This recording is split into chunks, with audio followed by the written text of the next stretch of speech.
we have Jackie in the house. Hi, Jackie. And Jackie used to be an actress. She's a director. Well, she used to be a fashion designer also. She has a podcast called Power to Speak, and she's going to teach us about how to inspire and influence people with our talks and presentations.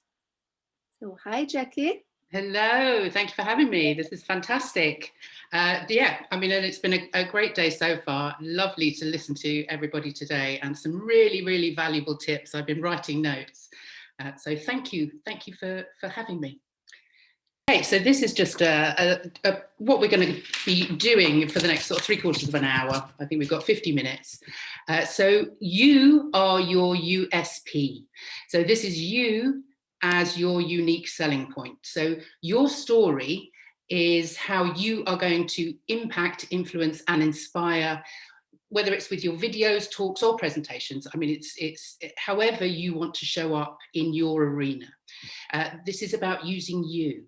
So find the story behind your presentation, use your passion to connect with your audience. So that's going to be the very first part. So we're going to talk about how you're going to use your story. The second part is how you are going to show up with power and confidence in the virtual world. So we'll have a look at how you use your voice and body effectively to give you power and confidence, and then how you present yourself and your surroundings to look good in the Zoom room. So it's a bit of a two-parter. So I will continue. So I don't know if any of you have heard about the hero's journey. So the hero's journey is something that's been around in mythology across the world forever. And it's guided many cultures throughout human history. And the myths were really created to model bravery. And in recent times, an academic and an author called Joseph Campbell actually wrote a book which he called The Hero's Journey, and he had 12 steps. And his definition is that a hero is someone who has given his or her life to something bigger than yourself. But basically, the hero's journey is the formula for every great story that you've ever heard. So going back to the Odyssey and Odysseus's trip and his journey through the things that he went through. Star Wars, another great example. In fact, George Lucas and Joseph Campbell became quite good friends, and the Star Wars, well, the whole franchise really has been based around the hero's journey. The Wizard of Oz, Dorothy, again, a hero's journey. And what you'll find in those stories is that there's always a showdown or a difficulty that will really test our hero. There's an ordeal that forces them to face their worst fears. And then when they survive this, the ordinary person is a hero. And so they are then rewarded, usually with knowledge or insight. So then they return to their ordinary world, wherever it was they started out from. And this is where their journey began. And they have arrived back at home, transformed by their experience. Finally, they are reborn, and the hero shares what they've learned on their journey with others. So it's essentially a path of evolving. So we embrace our adventures and our ordeals despite our fears and gain wisdom, which enables us to contribute something to society. So in order to do that, we have mentors, and Jermaine talked about having a mentor. He talked about his grandmother being a mentor. He talked about his struggles, how he got to where he is today, and the issues that he had. So he had his own hero's journey. And in fact, as well, we listened to Nicole's story, and Tony too. All our speakers today have started with their own story. But if you relate it back to the hero's journey, and you can see here on the screen that there are at least sort of 12 steps here in this journey, but actually you don't need to have all the steps, but you can relate the steps in this hero's journey to your own hero's journey. So the quote here is, "The hero's journey is a common narrative archetype or a story template that involves a hero who goes on an adventure, learns a lesson, wins a victory, and with that newfound knowledge, then returns home transformed. So let me move on to my next slide. So steps on the journey. Now, as I say, Joseph Campbell came up with 12 steps, but what I've got here are 6, just to make it slightly easier. So there's the ordinary world that the hero inhabits. There's number 2, being stuck or refusing the call. And then there is this call to adventure, or the quest for the elixir or the reward. Then you have the meeting of the mentor. In the case of Star Wars, there's Yoda, but it could be a coach or a teacher. Dorothy had Glenda, the Good Witch. Harry Potter had Dumbledore or Hagrid. So there is always a mentor. Then they fight their demons, Dementors, Darth Vader. There's fights and trials. They defeat the demons and return home with the reward. So that everybody has a hero's journey, and everyone deserves to be the hero of their own story. So your story makes you unique, and nobody else has been on the journey you've been on. Nobody else has had the experiences you've had. And the reason I'm able to coach others building confidence and self-esteem around public speaking is because I've had the experiences that I've had. My story is my USP, my unique selling point, and it allows me to help others uncover their stories that will, in turn, impact, influence, and inspire others. So here's my hero's journey. Now, there's a lovely picture of me and my husband on our wedding day. And so let me just go through mine, and you'll see in the blue brackets here how it relates back to the hero's journey. So I grew up in North London on an estate of flats and houses with a community of people. It was very ordinary. That was my ordinary world. And then when I grew up, I, at 25, had an ectopic pregnancy and then 4 further miscarriages. So that for me was that feeling of being stuck, refusing my call to adventure. I was stuck in a place of feeling like I'd failed. I wasn't doing what any woman, normal woman, was able to do. I couldn't, I was having trouble having a baby. And so I was really stuck there. I couldn't move out of it. But then at 28, yay, I had breast cancer, which is obviously very young to have breast cancer. But for me, that was my shock. I faced mortality, and those were my demons at that point. Then came chemo and radiotherapy, and I accepted the quest to find the power within. I'd got to that point in my life, a little bit like Jermaine when his grandmother died, that you get to that point in your life where you think, I need to do something. I need to find what's in me so that I can begin my adventure. I can start that journey outwards. And so then at 38, my daughter was born after 13 years of trying. She was my reward, my elixir. But then my journey didn't stop there. We had some fantastic years in between with my daughter and my lovely husband. But then at 53, just 3 years ago, I was widowed. My lovely husband died, and I'd never faced grief like that before, to have a death so close to me. It was scary. And my daughter was only 14. But here I am, 3 years later, having been through what we all have been through in the last year. I have returned home, grounded, empathic, compassionate, resilient, and grateful. I have transformed. So that has been my journey. Now, I don't tell you that to get your sympathy.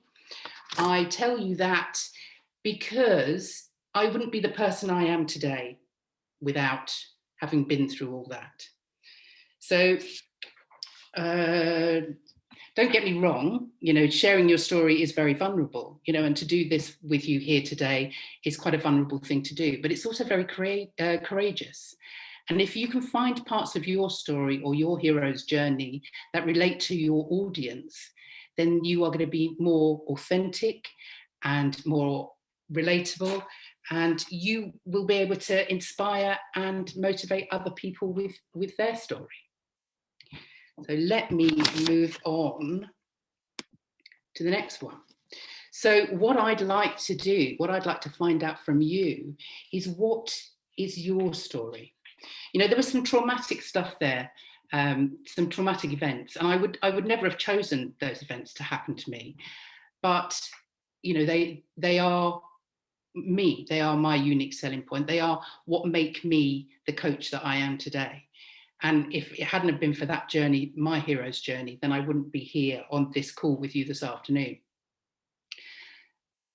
You don't have to do this alone. We all need mentors. We all need people that are going to help us along the way. I've had lots of support from my mentor, from coaches and teachers in the past, that have really helped me to uncover my strengths and my voice and find my self-worth. But it's not just traumatic stuff that hold us back. Often it's what we're told as a child by a parent or a teacher or the school bully, that you can't sing, you can't dance, you can't draw, you'll never be blah, blah, blah. And we're often unconscious or play down how that throwaway comment has made us feel. They can keep you small, those comments. They can keep you away from achieving your potential, and they make you fearful of speaking up and sharing your gifts with the world. But also your journey can help you see why you do what you do. Simon Sinek, in his TED Talk and in his book, Start With Why, says that people don't buy what you do, they buy why you do it. So your experiences have prepared you for this moment. So let's find out what those experiences are for you. What is your hero's journey? So what I'm hoping is we can go into a breakout rooms, roughly sort of 3 to 4 people a room, and just spend a few minutes each discussing what is the ordinary world that you've come from. I mean, it might be that you're still there.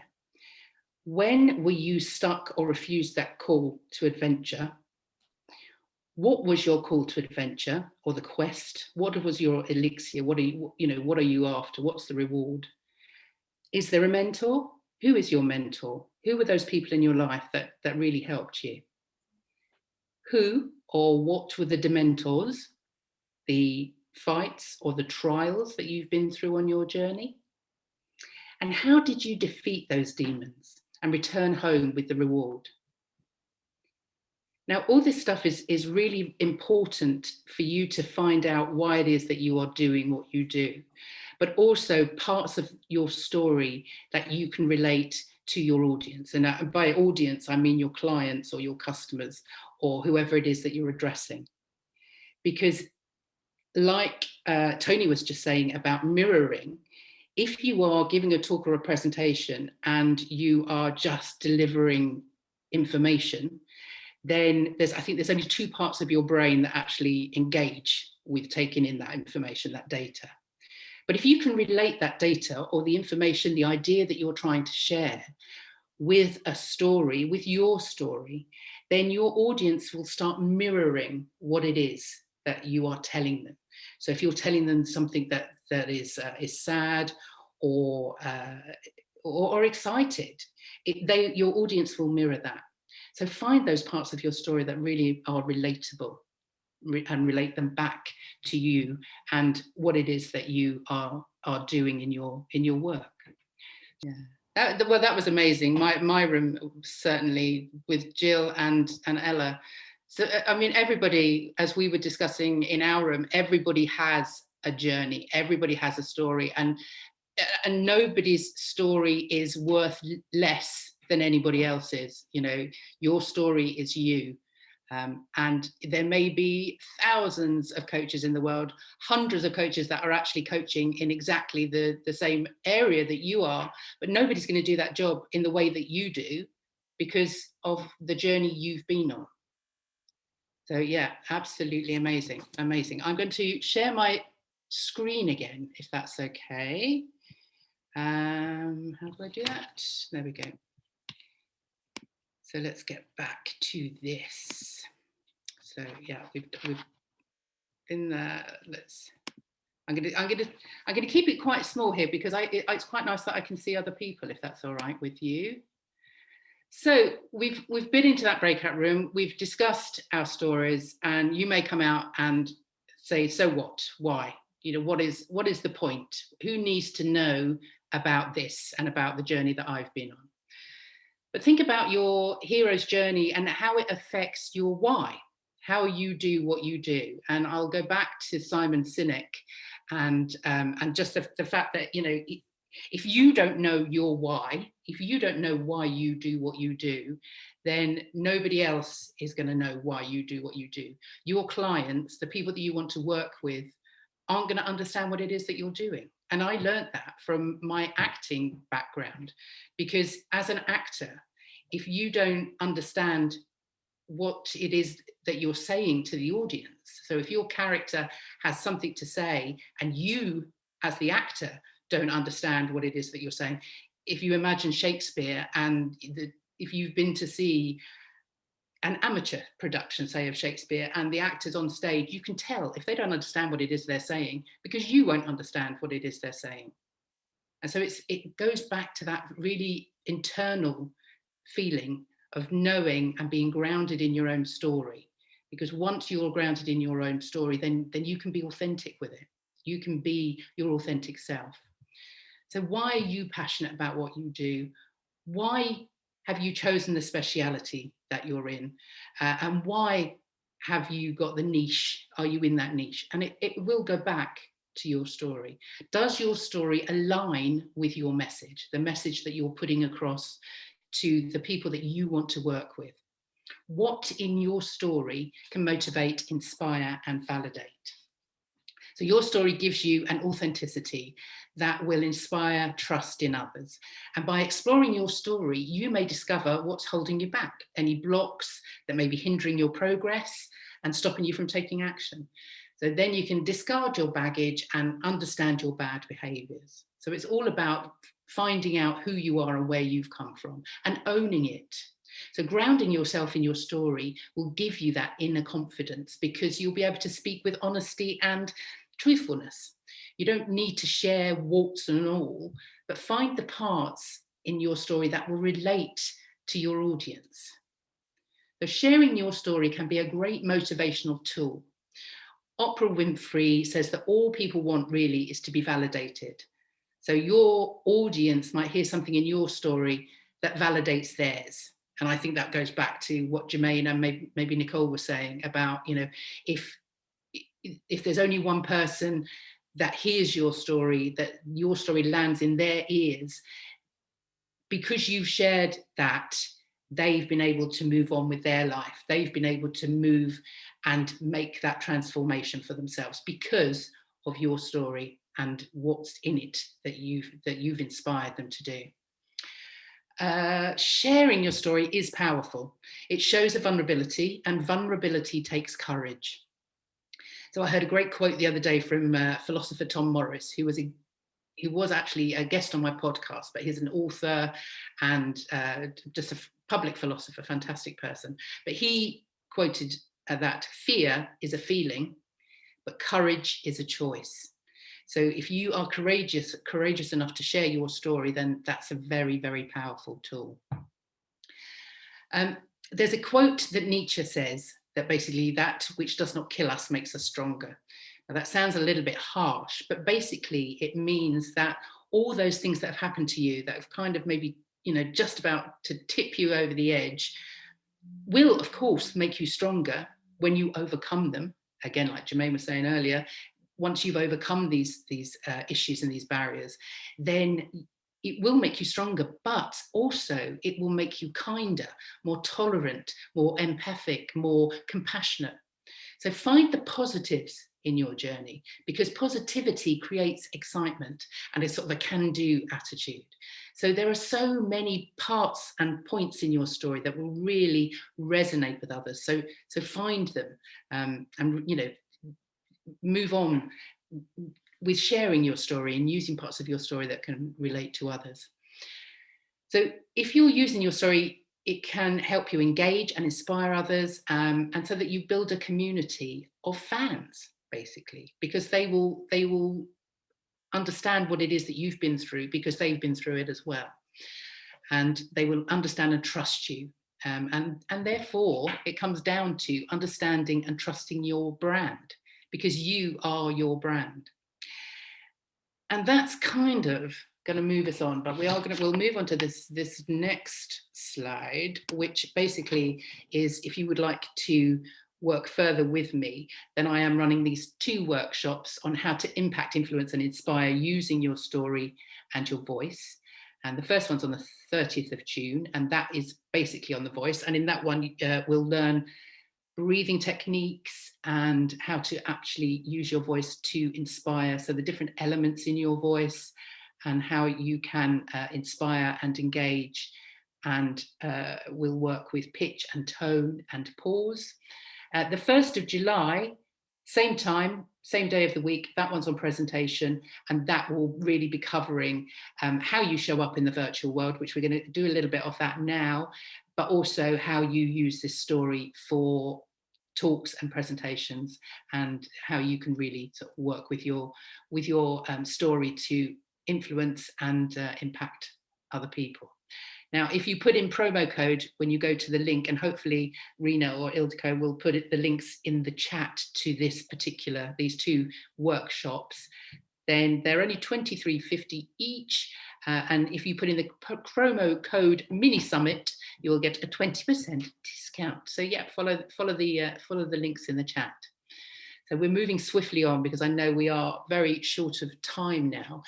But moving on now to, I'm not sure if we'll have time for another breakout. It might be best just maybe to have a talk about this one. So it might be best to open up to sort of questions for this one. But this really is about, are you shabby or are you chic? So we've talked a little bit about your story and your voice and how you are your brand. And this really comes down to how you look, how you show up in the virtual world. So we all have a little square that is our, what do we call it? Our shop window. So if you think of the thumbnail that you're in right now is your shop window. Now, you might be a person that's out there, your camera's on, you're happy to be there, and everybody can see what it is that you're selling.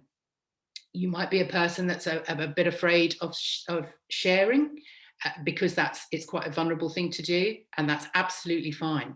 But do be aware that when you're in the virtual space, your thumbnail, your square is your shop. Now, these 2 examples I have here, are you shabby? Now, obviously, I am a little bit shabby, I have to say. So here I am in the top left-hand corner here.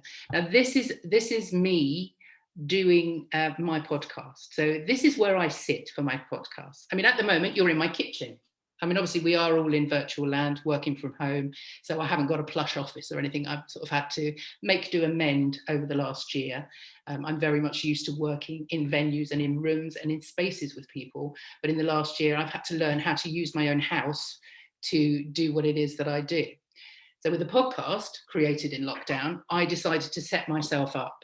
So I bought this rather natty blackboard that was meant to be for my to-do lists, but has ended up just really as a bit of a promo for the podcast. So every time I have a different guest, I set myself up, sat here on a garden table with a chair, but with that specific background. So that kind of now has branded me. So when you go to the podcast, at Power to Speak on YouTube, all of the podcasts that are there, you will see this background. So that kind of has branded me in that way. Now, the reason I've put myself up here with the lovely Georgina Ash, who is a videographer. So she works with people around their videos and their presentations. Now, on that particular podcast, I was just very aware that my background was a little bit shabby, and her background was very, very chic. So are you shabby or are you chic? Now, my podcast and me are quite creative, and I decided that I was going to go for a little bit shabby because I felt it brought out the more creative side of me. But when I'm actually teaching or coaching, specifically teaching really, I use my background here, my kitchen, because I've got more space here if I need to stand up, do breathing exercises, do projection and voice work, then I've got space here to move. But also the background here is a little bit clearer, maybe not clearer, but it's a little bit more, what's the word, neutral, I suppose. And you can see here in Georgina's thumbnail, she's quite neutral. She's a videographer, she's a photographer, so you can see that also in her background. She's placed a camera, so there's a camera sort of sitting here, so that, you know, it kind of harks back to what it is that she does. Obviously there's a nice green plant here. It's very white, very chic, very neat. So just be aware when you are presenting yourself in the virtual world, it is just as important to make sure that you show up there as you would if you were walking into a room and meeting people face to face. Now today, before this presentation, I made sure that I was fully made up. I am wearing a clean top. I am, you know, my hair has been brushed. I'm even wearing perfume.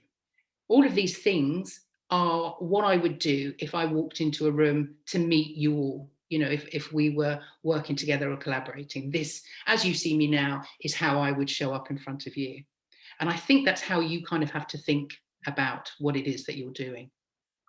Now, in terms of, let me just show you quickly, before we move on to some top tips. I have, oh, I don't know if I can do it now. We'll have to go back to the main room just to show you some of the equipment. I, at the moment, am using a webcam and I have some lights set up. But basically, there's not much equipment that you need apart from good lighting and to make sure that you are central in your screen. So there's nothing worse than looking up somebody's nose. Is it they put it down and their camera is pointing up at them because their laptop is on their lap and the camera is pointing up their nose. Try to, I mean, I've got a pile of books here that it elevates my camera up into the space so that I'm kind of central to the screen. And yeah, so that's kind of a little bit about presentation. So let me just finish as we are getting towards the end of our time together. And I'd just like to share with you some final tips. Now, these are not necessarily tips on how to coach, how to negotiate, how to do the social media. We've had all that covered today brilliantly by the other speakers. But these are just my top tips to a holistic you, a you that can show up confidently in your space, doing what it is that you love to do. So number one here is find time to play. As grown-ups, we don't think we're allowed to. We don't play. We are so bogged down with day-to-day events, running our own lives, you know, working and, you know, looking after our families, that we forget to play. Now, play can be whatever that means for you. It could be gardening, it could be cooking, it could be writing, it could be a drama club that I run with adults, and I know at the end of a 2-hour session, we have laughed, we have played, we've made stuff up. You know, so give yourself the headspace to play, laugh and have fun. Inspiration and creativity strike when you spend time with what you love. So again, find time to play, whatever that might be for you. And creativity and play have been proven to light up the brain. So just, you know, don't think of play as something frivolous. Number two, be sure that what you're doing is the truth of who you are and what you believe. Remember, write this down, if you don't believe what you are saying, then your audience won't either. Number three, stay resilient by looking inward. We look externally for the answers to our fears, to the news or social media, and this only exacerbates our fears rather than solving them. So stay resilient by looking inwards. And when you go back to the hero's journey and you think of Dorothy, by the end of the film, by the end of the story, by the end of the book, realizes that she is wearing the ruby slippers. So she had the key to getting home with her all the time. It was always there, and it's the same with all of us. We all have the key within us. So look within. Number 4, improvise.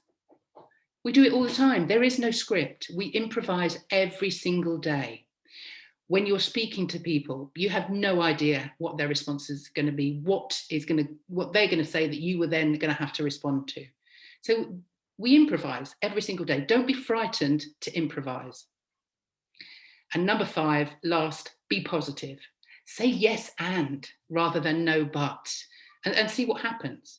Yes and is a huge improv game, and it just takes you to another place. It ups your game rather than taking it takes you to a positive space rather than taking you to a negative space. So yeah, stay positive, be positive, think yes and rather than no but. And that's kind of me finished. So the call to action is, everyone deserves to be a hero of their own story. Power to Speak will uncover stories that will impact, influence and inspire. So for videos, talks, presentations, or auditions, whatever it is that you're doing, you know, some work around your story is going to help you. So for more information about me, or to join my mailing list, because I now realise that I need more people on my mailing list, please email me at jackie@powertospeak.co.uk, and I would love to hear from you for whatever reason. So yeah, just get in touch. And I think there might be some more places to connect in the links in the chat, hopefully. So thank you very much. I will stop sharing my screen.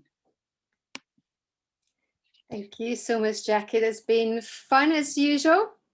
Lots of nuggets, and now I'm worried about my background.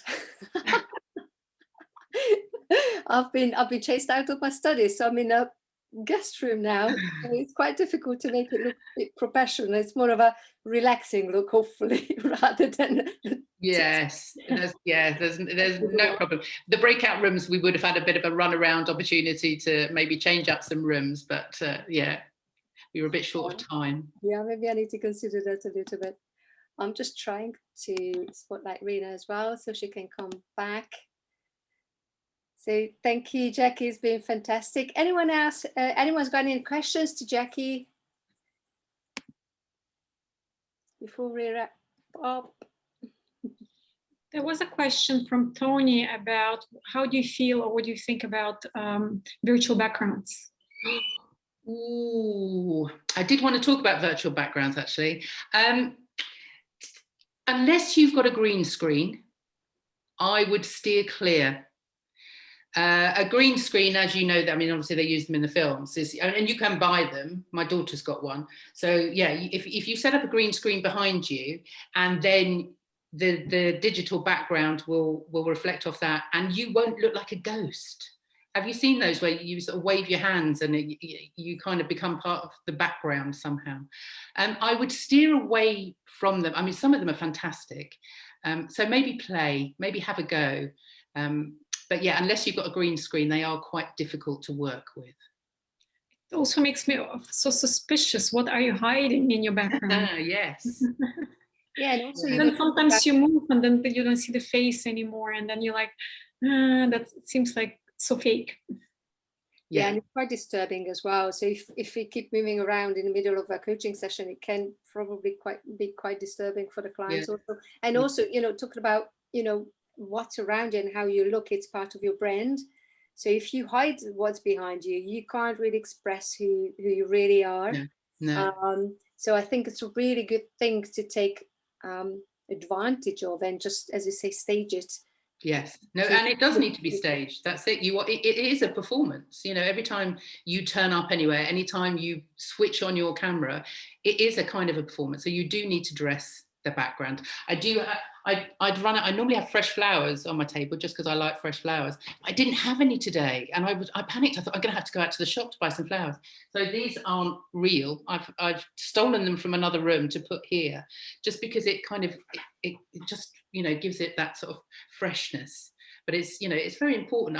I know people that will wear branded T-shirts, or they'll have the pull-up banners, or anything that can just kind of what's it? Dress your set.